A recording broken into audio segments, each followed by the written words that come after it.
Salam, selamat siang kepada seluruh mahasiswa yang ikut belajar pendidikan agama Kristen Protestan pada hari ini, tanggal 20 November 2020. Bersyukur bahwa kita sudah ada pada pertemuan yang ke-10 dalam semester ini. Pertemuan yang ke-9 kemarin, dalam arti minggu lalu, kita belajar tentang hukum.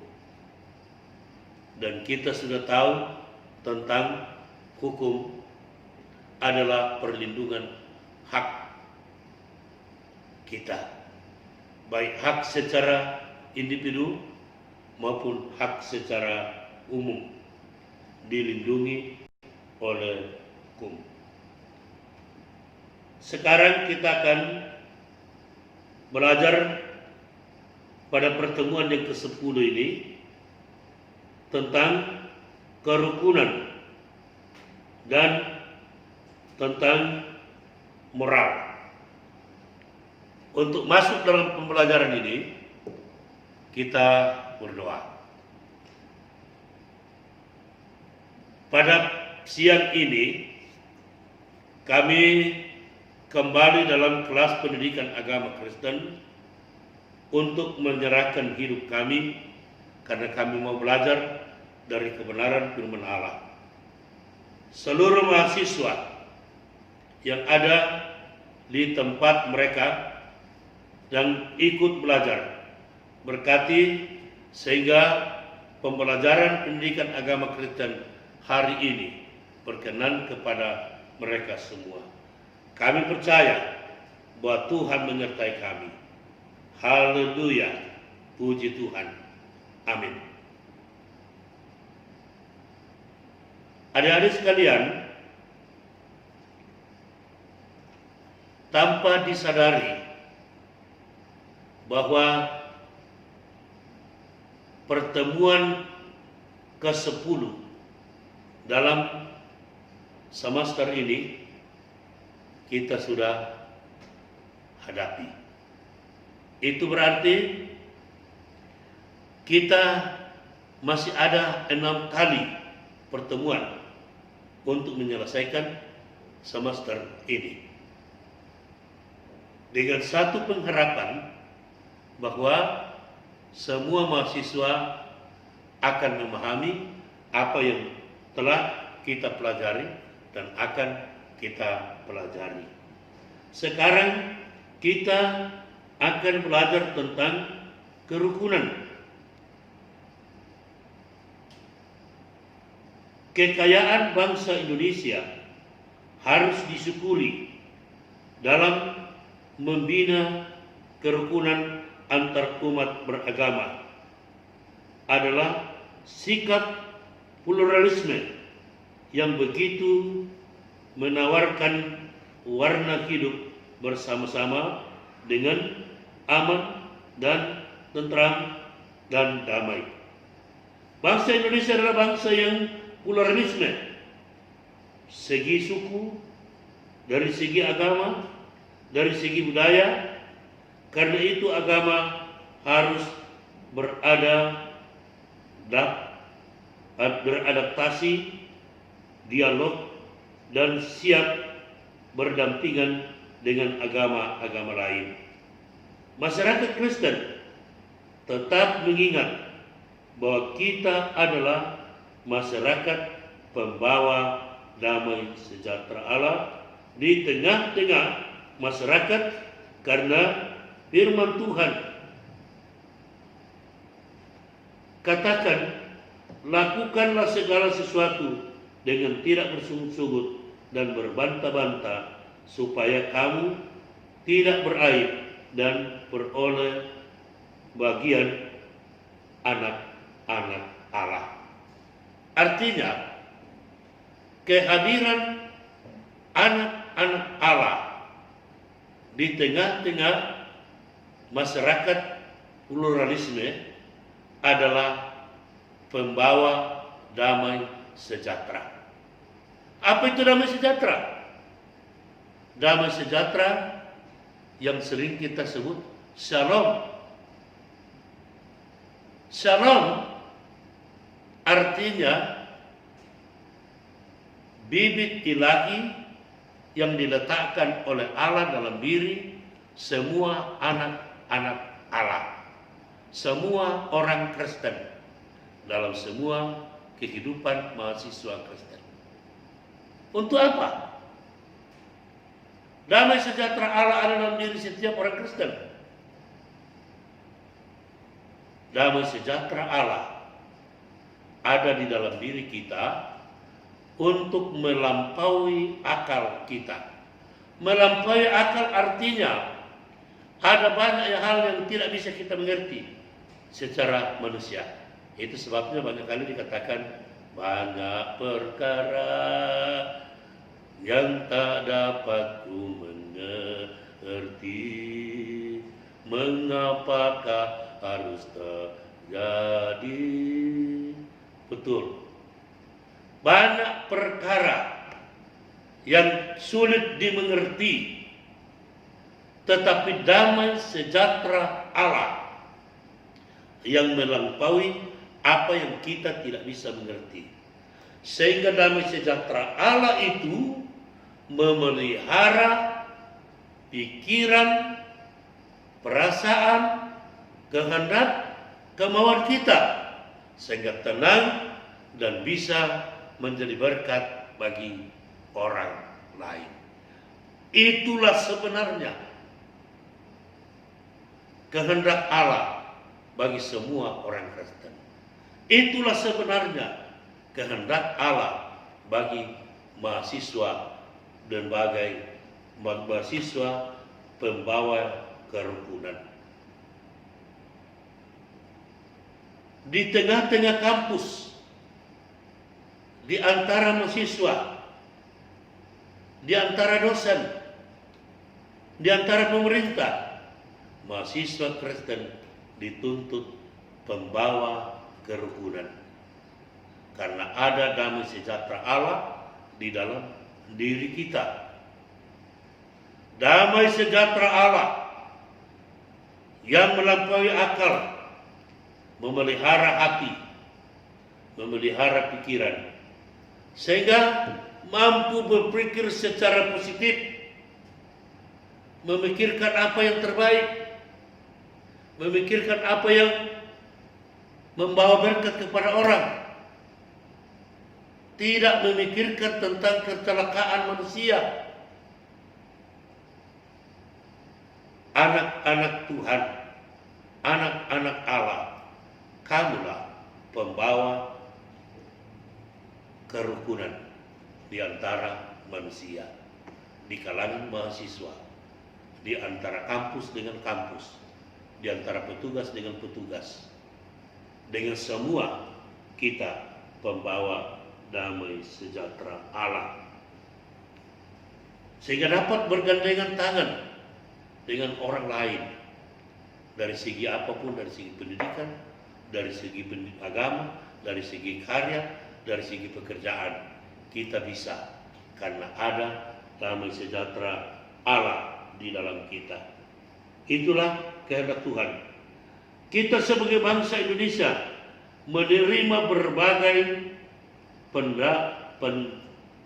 perbedaan karena perbedaan suku, perbedaan budaya, perbedaan agama, namun kita patut mensyukuri bahwa kita dijembatani oleh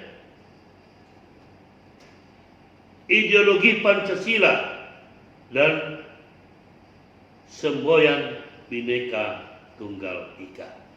Tolong ingat, memang kita berbeda-beda, beda suku, beda bangsa, beda kulit, beda pendapat, beda segala-galanya. Tetapi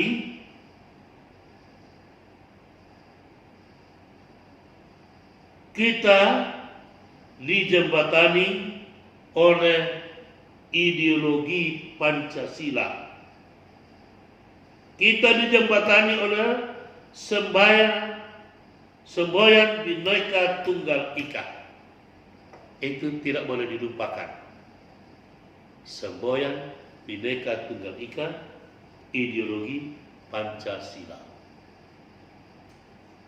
Itu berarti kita dapat hidup sebagai masyarakat pluralisme yang dapat hidup rukun dan damai, namun berbeda suku, budaya, dan agama.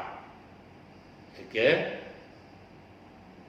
Perbedaan ini tidak bisa untuk menghilangkan kerukunan di antara kita.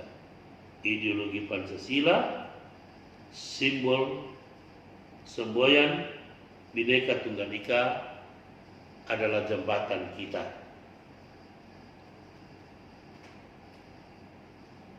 Agama di Indonesia, agama Islam, agama Katolik, agama Kristen Protestan, agama Hindu, agama Buddha, agama Cina, agama suku.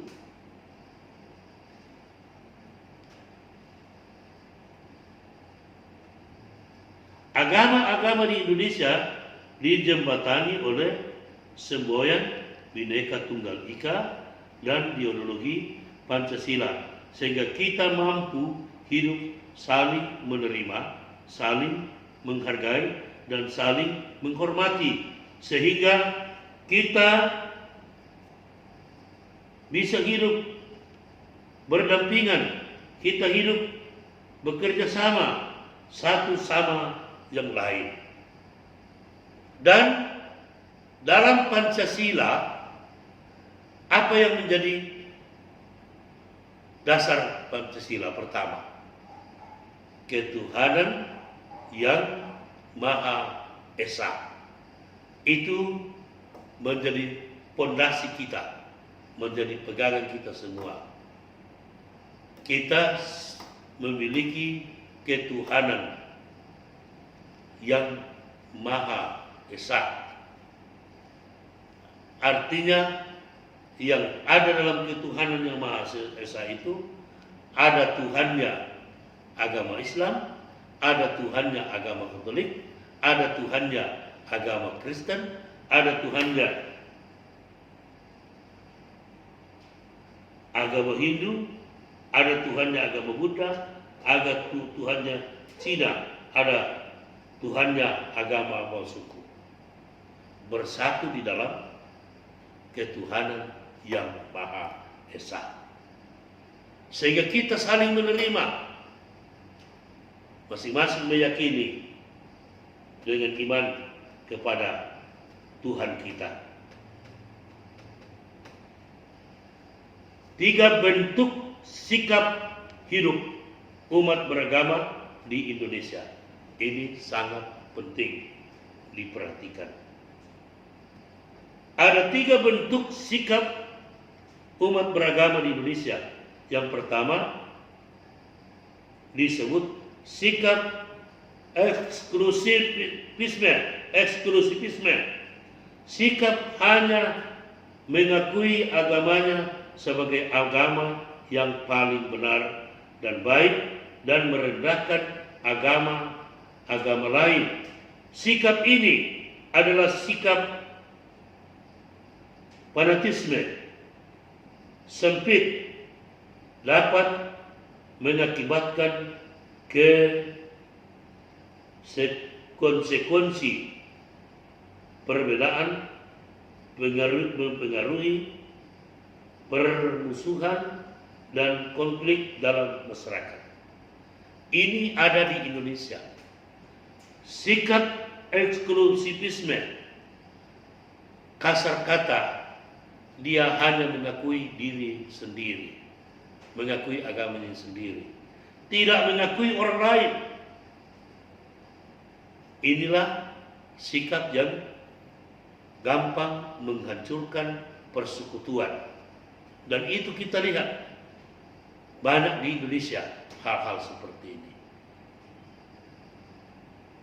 Kedua, sikap inklusivisme, eksklusivisme, inklusivisme, sikap yang dapat memahami dan menghargai agama lain dengan eksistensinya dan tetap memandang agamanya adalah agama yang paling baik dan di dalamnya ada keselamatan.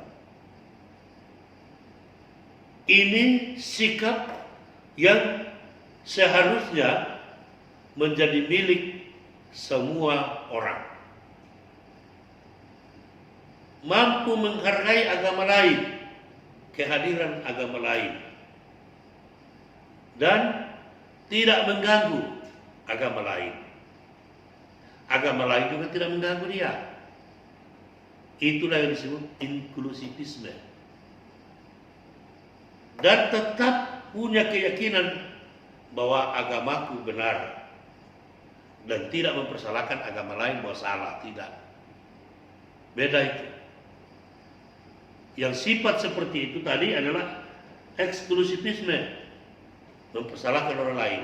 Tapi inklusivisme, mengakui agamanya orang lain benar sesuai keyakinannya dan tetap mengakui agamanya yang benar dan tidak mengganggu orang lain, menerima orang lain, menghargai orang lain.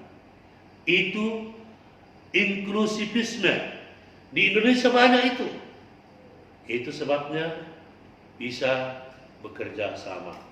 Sikap yang ketiga, sikap pluralisme. Sikap pluralisme menerima, menghormati, memandang agama lain baik dan benar serta memiliki jalan keselamatan. Orang berpandangan seperti ini akan mampu membina hubungan solidaritas, dialog, dan kerjasama dalam rangka mewujudkan kehidupan yang lebih baik. Diharapkan dapat hidup rukun bersama. Ini pola yang harus menjadi milik semua orang. Sehingga kalau Indonesia menerapkan sikap pluralisme secara tepat dan benar, amanlah negara. Saling menghargai, saling meminta, saling menghargai. Pemerintah menghargai jemaah masyarakat, masyarakat menghargai pemerintah. Masyarakat agama lain, agama Islam menghargai agama orang lain, agama Hindu, agama Buddha, agama Kristen, Protestan, agama Katolik dihargai, tidak dihina, sehingga terjadilah kerjasama di antara masyarakat. Aman negara, aman bangsa, semua masing-masing memuliakan Allahnya sesuai dengan ajarannya. Sikap pluralisme penting dalam membina masyarakat. Dan saya perhatikan dalam satu rumah ada banyak rumah yang menjadi rumah pluralisme. Artinya ada yang suaminya Islam, istrinya Kristen, anaknya Buddha, dan sebagainya. Tapi rukun karena saling mengenali, saling menerima. Inilah yang harus tertanam di dalam kehidupan berbangsa dan bernegara. Tetangga, rukun tetangga, rukun keluarga, saling menerima. Tapi bentrok antara keluarga dengan keluarga itu tidak baik. Karena itu mahasiswa diharapkan kamu adalah pembawa kerukunan. Kerukunan antara keluarga, kerukunan antara gereja dengan gereja, kerukunan antara jemaat dengan jemaat, kerukunan antara pemerintah dengan jemaat, kerukunan antara pemerintah dengan masyarakat. Itu sangat penting. Kalau terjadi kerukunan, amanlah negara.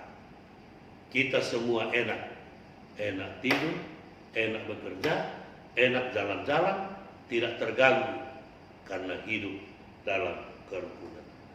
Tetapi kalau tidak rukun, terjadi perkelahian, terjadi permusuhan, terjadi pukulan, saling melapor ke polisi, saling bertindak, tidak bisa tidur. Kapan amannya? Karena itu memang sangat penting perhatikan sikap-sikap yang ada di Indonesia ini. Sudah dikatakan ada sikap yang harus diperhatikan. Sikap inklusivisme adalah sikap yang tidak patut dicontohi dan diharap kepada orang-orang yang bersikap inklusivisme sadar dan rela terima orang lain dengan baik supaya kau juga diterima. Sikap inklusivisme yang indah dalam sikap inklusivisme ini menghargai orang, menghargai siapa saja. Itu tanda orang itu rendah hati. Rendah hati dalam pengertian firman Tuhan, mampu menghormati Allahnya, mampu menghargai orang lain, dan mampu menghargai diri sendiri. Itu disebut rendah hati. Tapi siapa sombong, aku tidak menghormati Tuhannya, tidak menghargai orang lain, dia hanya menghargai diri sendiri, tidak mau pusing dengan orang lain, itu salah. Sikap pluralisme, pendirian harus mantap juga. Jangan lebih menghargai orang lain dan engkau tidak menghargai dirimu. Jangan lebih menghargai agamanya orang lain dan engkau tidak menghargai agamamu. Itu salah. Tetap harus menghargai agamanya orang lain, kehadiran orang lain, hargai dirimu sendiri, hargai agamamu, hormati Tuhanmu. Sehingga terjadilah keindahan. Kalau kita mampu menghormati Tuhan kita, orang lain rasa diberkati. Daripada kita tidak setia beribadah, tidak setia melakukan apa yang dikehendaki Tuhan. Ada dua kewajiban manusia menurut Pengkhotbah 12 ayat 13-14. Kewajiban pertama adalah takut akan Tuhan. Takut akan Tuhan artinya menghormati Tuhan, setia beribadah kepada Tuhan. Beribadah kepada Tuhan berarti Tuhan memberkati roti makananmu, Tuhan memberkati air minummu, Tuhan menjauhkan penyakit dari tengah-tengahmu, dan Tuhan mengenapkan tahun umurmu. Keluaran 23, 25 dan 26. Keluaran 23 ayat 25 dan 26. Jelas berbicara begitu. Saya katakan itu kunci hidup dengan Tuhan kalau kita setia beribadah. Karena makanan diberkati, air minum diberkati, penyakit dijauhkan. Tuhan tuntun sampai kita mencapai umur yang dikehendaki Tuhan baru kita mati. Puji Tuhan. Yang kedua, apa? Kewajiban kita adalah berpegang pada perintah Allah dan lakukan perintah Allah supaya Allah mengasihi kita dan kita bersama-sama dengan Allah. Itulah kewajiban dalam menghadapi kehidupan, dalam hidup bersama, sehingga tercipta kerukunan bersama-sama dalam kehidupan ini. Ketiga, pandangan Hans Kung. Hans Kung menulis 3 aspek dari dialog dan kerjasama antara umat beragama, yakni 1. Kita memahami nilai ritus, ajaran, dan soal simbol agama lain, maka kita dapat memahami orang lain secara sungguh-sungguh. Ini benar. Untuk memahami agama-agama lain, perhatikan nilai-nilai ritusnya. Jangan menghina ritus-ritus agama. Dan jangan menghina simbol-simbol agama lain. Maka kita dapat memahami orang lain secara sungguh-sungguh. Yang menjadi kekacauan apabila kita tidak memperhatikan ritus agama lain, apabila kita tidak memperhatikan simbol agama lain dan sebagainya, maka terjadilah kesalahpahaman dan kacaulah bermasyarakat. Yang kedua, hanya jika kita dapat memahami kepercayaan orang lain, maka kita dapat memahami iman kita sendiri secara sungguh-sungguh betul. Kalau kita memahami agama, keyakinan, iman orang lain, kita juga akan memahami iman agama kita. Dalam arti kita pahami agamanya orang itu, dan kita tidak mengganggu, dan kita tidak mengejek, dan agama kita juga aman, kita tidak diejek orang. Itu yang sangat penting dalam persoalan ini. Hal yang ketiga yang dikatakan oleh Han Kung, hanya jika kita memahami kepercayaan orang lain, maka kita dapat menemukan dasar yang sama meskipun ada perbedaan, tetapi perbedaan akan menjadi kekayaan masing-masing dan persamaan merupakan titik temu yang dapat menampung kita untuk hidup rukun. Betul. Kita akan rukun bersama jika kita dapat memahami kepercayaan orang lain. Tapi kalau kita menghina kepercayaan orang, itu berarti mempegacau dan tidak ada gunanya orang itu. Itulah terorisme.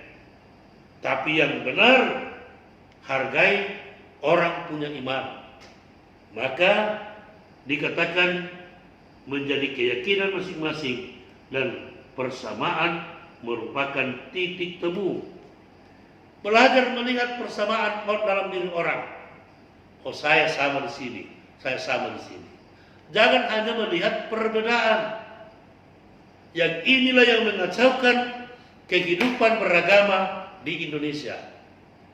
Kalau katakan, oh ini saya tidak sama, ini saya tidak sama, ini tidak sama, akhirnya menjauhi orang. Baik antara agama Kristen dengan agama Kristen, antara gereja dengan gereja, terjadi seperti ini. Perbedaan-perbedaan yang ada selalu ditonjolkan, tidak melihat persamaan yang ada di dalam diri. Apa samanya orang Kristen? Satu, kita sama-sama memiliki dasar yang teguh, batu karang yang teguh, yaitu Yesus. Yesus telah diletakkan di dalam dirimu sebagai Tuhanmu, sebagai juru selamatmu, sebagai penyembuhmu, sebagai Immanuelmu. Sehingga firman Tuhan katakan, orang membangun di atas dasar itu dengan kemampuannya. Ada orang membangun dengan dasar rumput, dengan jerami, dengan kayu, dengan besi, dengan perak dan emas. Semua membangun di atas dasar itu, yaitu Yesus Kristus. Sehingga apabila tiba waktunya,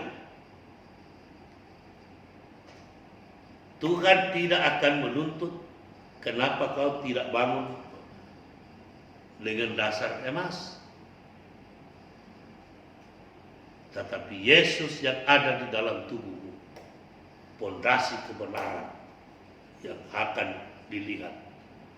Mungkin pekerjaanmu hangus, tetapi iman, yaitu Yesus Kristus, akan membawa engkau masuk surga.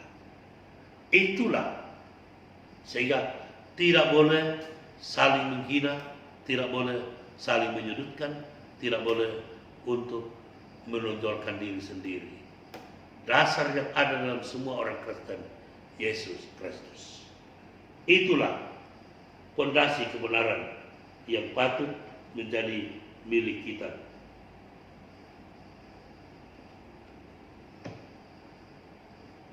Dari pemaparan ini, menyadari bahwa penting mengerti, menerima, memahami agama orang lain.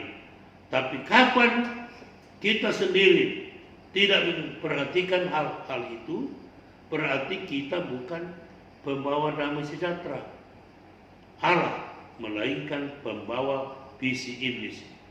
Itulah sebabnya firman Allah katakan, jangan beri kesempatan kepada iblis, sebab kita sudah tahu apa maksudnya.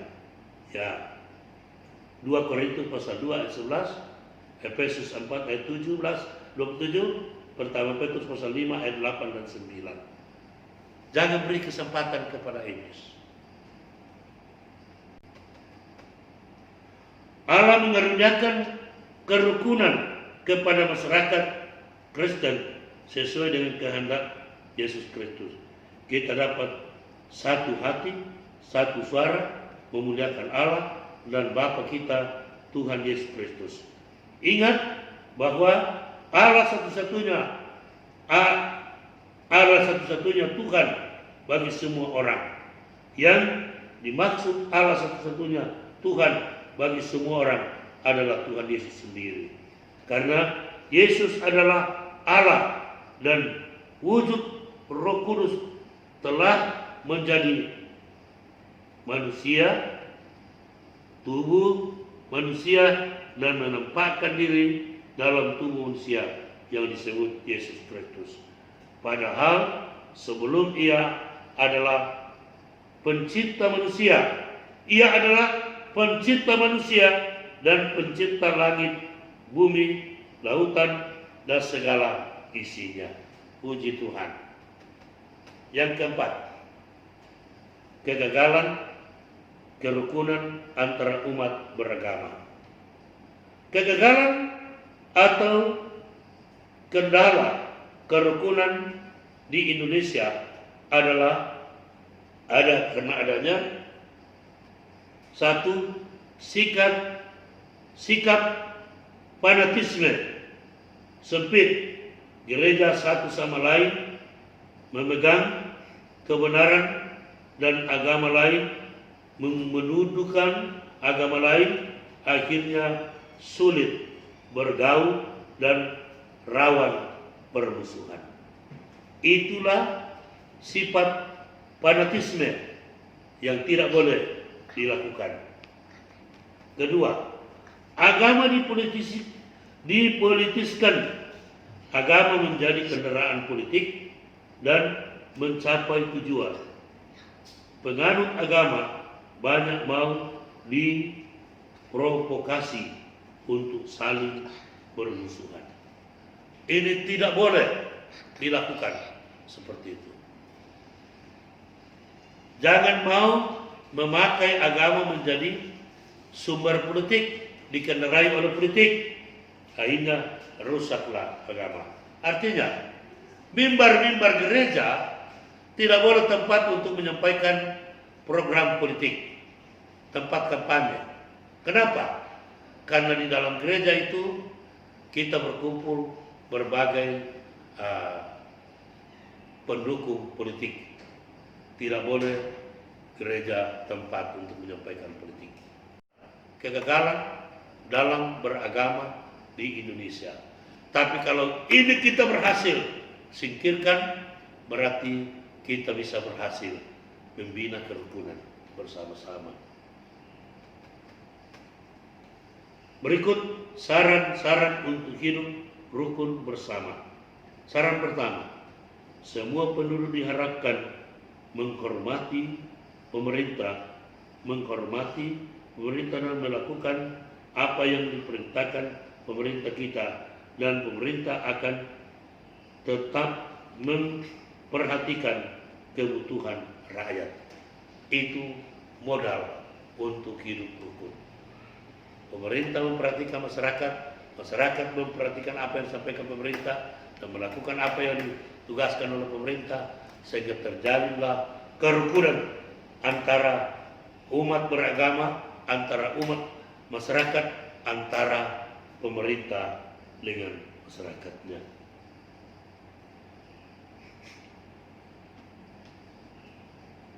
Kedua, sebuah agama diharapkan supaya dapat bekerja sama secara mengendapan kesamaan dan masing-masing menyimpan perbedaan dengan agama lain sebagai suatu kekayaan organisasi masing-masing. Agama menjadi citra harus masing-masing agama. Ya, artinya begini.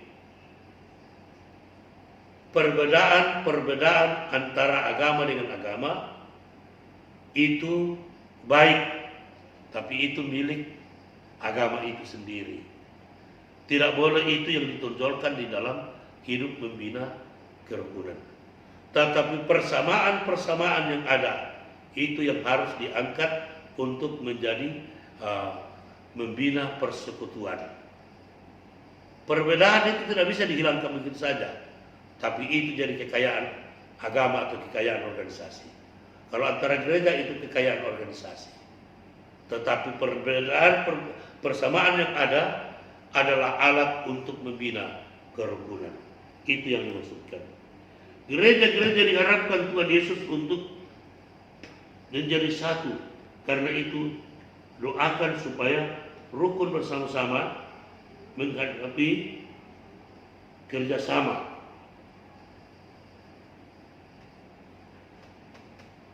Dan menyimpan masing-masing perbedaan sebagai milik kekayaan. Saya kira sudah tadi jelas, baik pemerintah, masyarakat, agama, kekayaan sendiri. Tapi angkatlah persamaan-persamaan yang ada dan lakukan, maka terjadilah kerukunan hidup bersama-sama. Itu kesimpulan. Tapi kalau menonjolkan diri sendiri, menyudutkan orang lain, itu kegagalan dalam bermasyarakat. Sekarang belajar tentang kerukunan. Sekarang kita akan belajar dari kajian ke-6 tentang moral.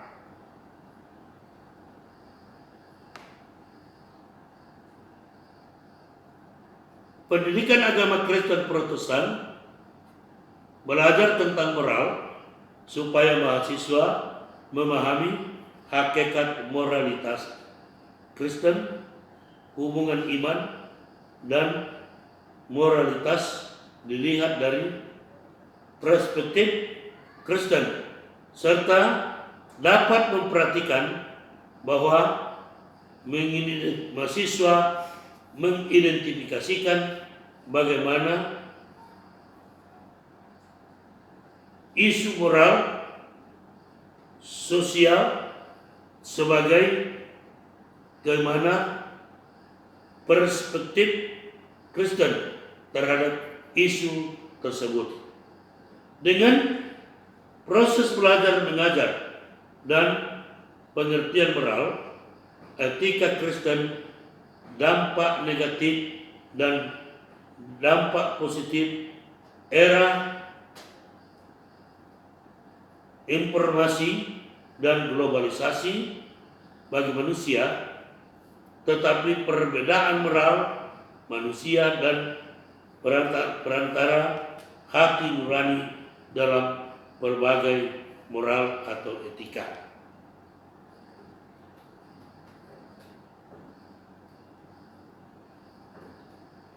Pengertian moral pada dasarnya atau pada hakikatnya, etika dan moral mempunyai maksud yang sama. Etika berasal dari bahasa Yunani, yaitu ethikos, yang berarti prinsip-prinsip moral, ilmu, atau studi mengenai norma-norma yang mengatur tingkah laku manusia. Pengertian etika pun dari kata etika bahasa Yunani disebut ethos, yang artinya tempat yang biasa dari seseorang, kebiasaan, kelasiman, adat istiadat, cara mengungkapkan diri, tingkah laku, sikap, kecenderungan kepada kesulitan. Moral berasal dari bahasa Latin, dan moralitas artinya sifatnya yang telah lebih khusus atau spesifik, dan moral atau mores berarti perilaku yang sesuai dengan moral. Namun relativis gampang berubah juga moral,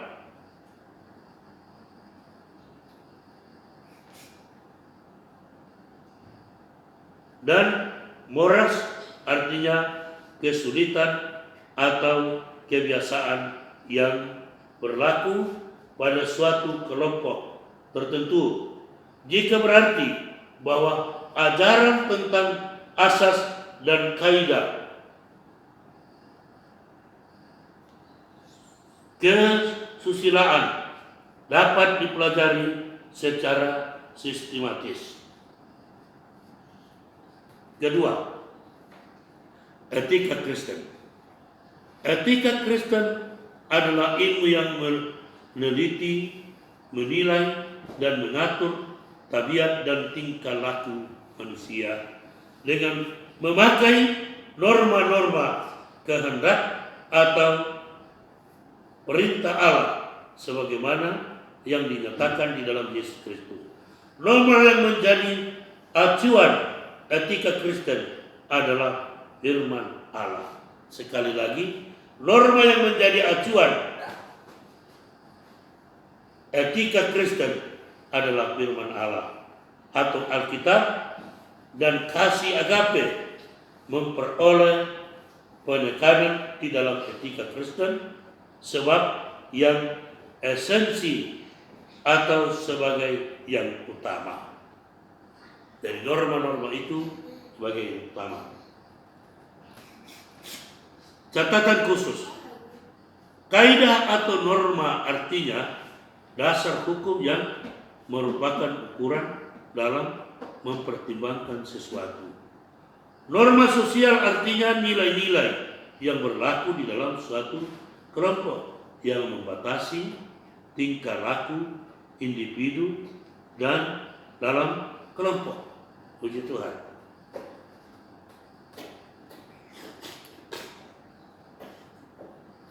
Dampak era informasi dan globalisasi. Budaya global yang dibangun oleh kemajuan ilmu pengetahuan dan teknologi, khususnya teknologi media informasi, telah membawa dampak perubahan, termasuk perubahan nilai-nilai. Perubahan nilai-nilai ini bersifat konstruktif dan juga bersifat destruktif. Sementara sekarang bangsa kita mengalami krisis multidimensi. Karena dipandang politik, ekonomi, budaya, lingkungan hidup, dan sebagainya. Menurut para pakar bahwa krisis multidimensi ini terjadi karena berakar dari krisis etika dan moral. Banyak berbangsa, berpolitik, ekonomi, menjalani hukum, dan sebagainya tanpa memperhatikan etika moral.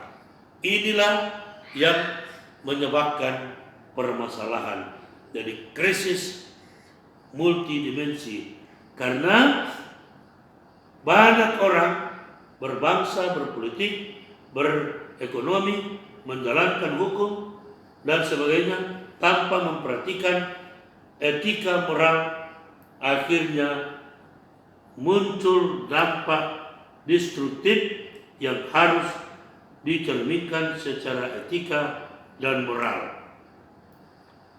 Antara lain seks bebas, homoseks, lesbian, materialisme, HIV dan AIDS, narkoba, obat terlarang, dan nasab.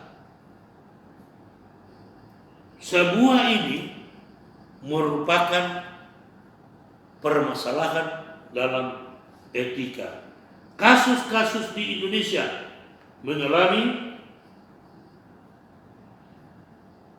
krisis multidimensi. Perlu dicermati juga penyakit moral masyarakat seperti KKN, suap, AIDS demensi, SARA, kemiskinan dan kesenjangan sosial. Terorisme itu adalah penyakit masyarakat, harus diperbaiki. Tahap perkembangan moral. Inilah kesadaran etika dan teori.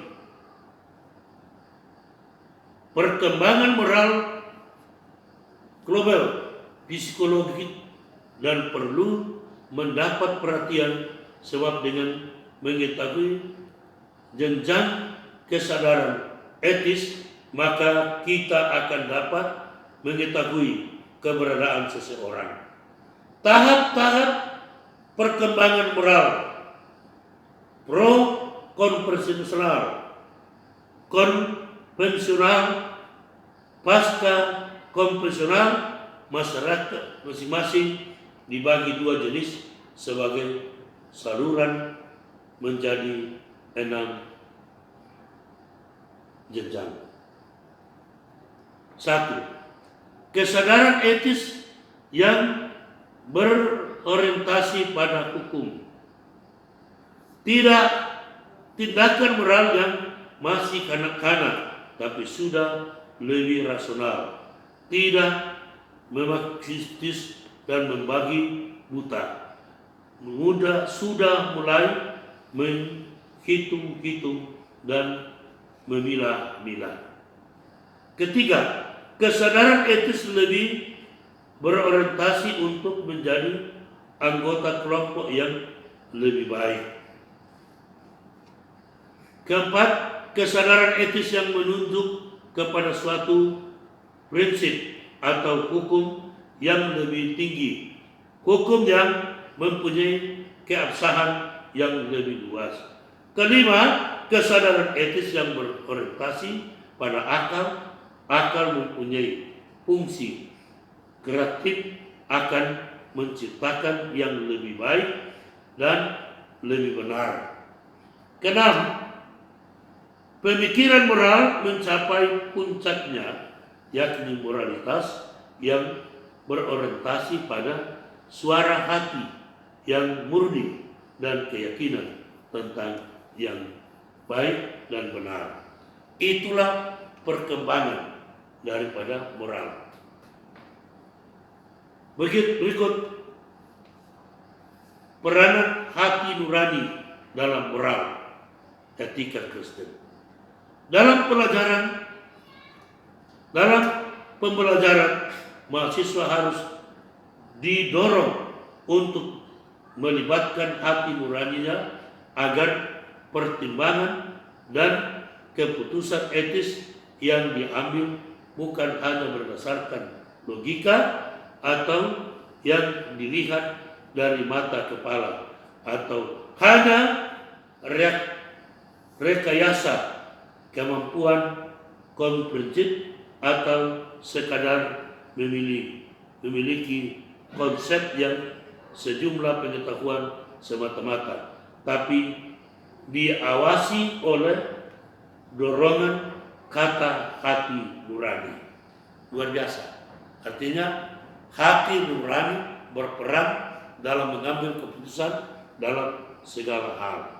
Hati nurani adalah sesuatu yang diletakkan Allah dalam diri manusia, dalam diri mana Allah akan berbicara kepada manusia, sehingga manusia akan diberitahukan apa yang benar dan apa yang salah dalam menghadapi kehidupan di dunia ini.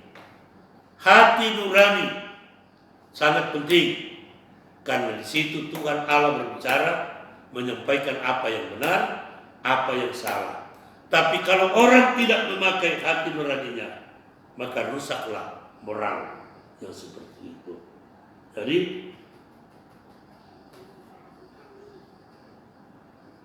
hubungan iman dengan moral. Iman tanpa perbuatan adalah iman mati. Dan iman disertai perbuatan, iman yang sempurna. Iman yang disertai ketakutan dan kegentaran adalah iman setan-setan. Iman yang disertai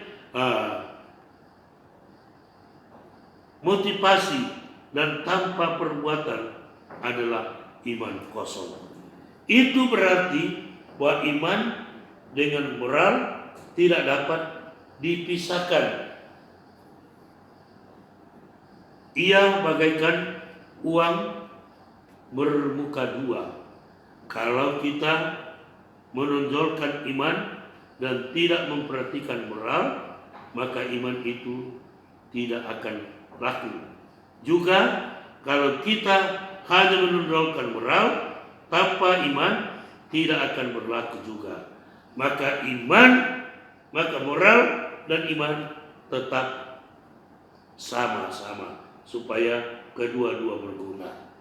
Jadi iman dan perbuatan, iman dan moral sama-sama.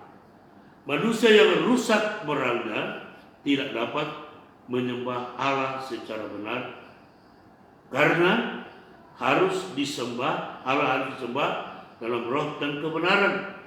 Dan manusia tidak hidup kudus tidak akan dapat bertemu dengan Allah, karena Allah adalah kudus. Pertama Samuel pasal 2 ayat 22.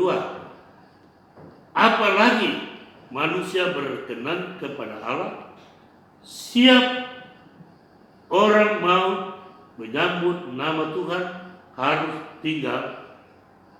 tinggalkan dosa. Siapa yang menyebut nama Tuhan harus tinggalkan dosa. Manusia bisa memiliki kecerdasan hati bersekutu dengan Allah karena memiliki moral yang lebih baik, atau memiliki kesucian atau kekudusan dan kebenaran. Karena itu Tuhan Yesus mengundang semua manusia dan berkata, marilah kepadaku semua yang letih lesu dan yang beban berat, aku akan memberi kelegaan kepadamu. Matius 11 ayat 28. Artinya, manusia yang letih lesu karena moralnya rusak, dosa, memakai, bertindak dan memakai matang, Yesus katakan, marilah kepadaku, aku akan menyucikan hati nuranimu dari segala perbuatan sia-sia dan menguduskan tubuhmu, jiwamu dan rohmu, sehingga engkau terpelihara secara sempurna dan tak bercacat.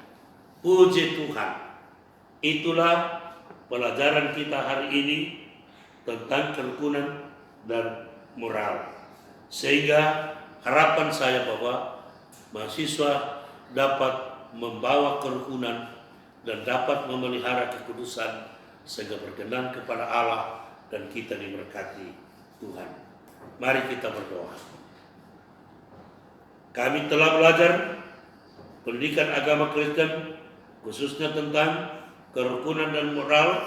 Kiranya semua mahasiswa mampu membawa kerukunan, mampu hidup sesuai dengan moral dan kehendak Tuhan, sehingga jadi berkat, karena hidup benar, hidup kudus, itulah kehendak Allah.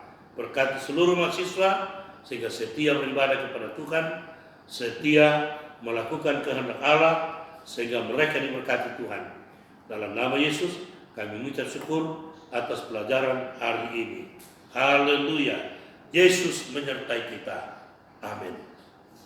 Harap kepada semua mahasiswa untuk memperhatikan absen.